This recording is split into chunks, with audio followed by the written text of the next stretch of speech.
Assalamualaikum warahmatullahi wabarakatuh.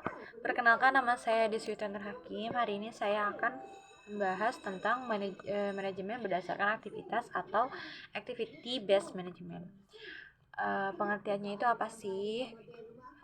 Manajemen berdasarkan aktivitas atau MBA merupakan pendekatan yang luas dan terpadu yang memfokuskan perhatian manajemen pada aktivitas-aktivitas yang ada dalam perusahaan.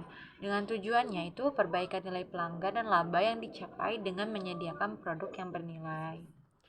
Nah, di manajemen berdasarkan aktivitas ini ada dua dimensi dimensi manajemen berdasarkan aktivitas, yaitu dimensi operasional dan dimensi strategis.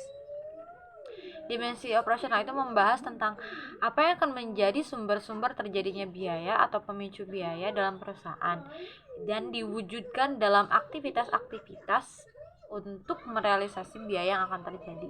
Aktivitasnya itu apa saja? Ada 4 aktivitas dalam dimensi operasional, yaitu pertama adalah mendefinisikan aktivitas, membebankan biaya ke pool aktivitas, menghitung tarif aktivitas, dan terakhir adalah membebankan biaya ke objek biaya. Artinya dimensi operasional itu singkatnya adalah menghitung aktivitas biaya berdasarkan sebuah aktivitas. Lalu yang kedua adalah dimensi strategis. Dimensi strategis atau juga adalah aktivitas yang memicu biaya. Apakah pesanan pelanggan, desain produk, ukuran produk, atau hubungan pelanggan. Singkatnya adalah dimensi strategis ini adalah dimensi proses yang menentukan sebuah aktivitas. Aktivitasnya itu berupa apa?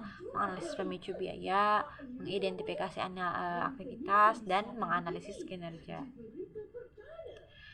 Nah, ada keterkaitan antara MBA dan BBA. MBA itu kan adalah manajemen berdasarkan aktivitas, sementara BBA itu adalah biaya berdasarkan aktivitas. Nah, kedua hal ini tuh mempunyai keterkaitan gitu. Karena teknik untuk memahami biaya dan membatasi biaya dalam produk yang dihasilkan perusahaan. Yang menjadi keterkaitannya itu apa sih dan digunakannya untuk apa?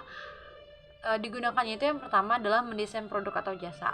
Yang kedua itu memberi tanda untuk melanjutkan atau memperhatikan perbaikan kualitas, entah itu kualitas produk atau jasa. Lalu adalah mengarahkan pembawaan penentuan produk, memilih pemasok, melakukan negosiasi, memanfaatkan proses distribusi dan layanan. Lalu yang terakhir adalah meningkatkan nilai produk dan jasa. Terkaitan MBA dan BBA. BBA itu biaya berdasarkan aktivitas, sementara MBA itu adalah manajemen berdasarkan aktivitas.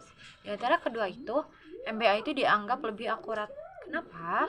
Karena katanya biaya yang timbul disebabkan oleh aktivitas yang telah ditentukan. Jadi intinya tidak perlu mengawang-awang lah gitu. Lalu ada yang namanya analisis proses. Analisis proses itu adalah salah satu langkah dengan tujuan meningkatkan nilai pelanggan dan laba yang diperoleh harus dilaksanakan sesuai perencanaan. Analisis yang berfokus pada pengurangan biaya bukan pada pembebanan biaya dan memaksimalkan kinerja semua sistem. Nah, analisis proses ini punya 3 unsur analisis. Yang pertama itu adalah menganalisis biaya pencegahan, biaya penilaian, biaya kegagalan internal, lalu biaya kegagalan eksternal. Mungkin cukup sekian dari saya. Mohon maaf bila ada kekurangan dan kesalahan. Assalamualaikum warahmatullahi wabarakatuh.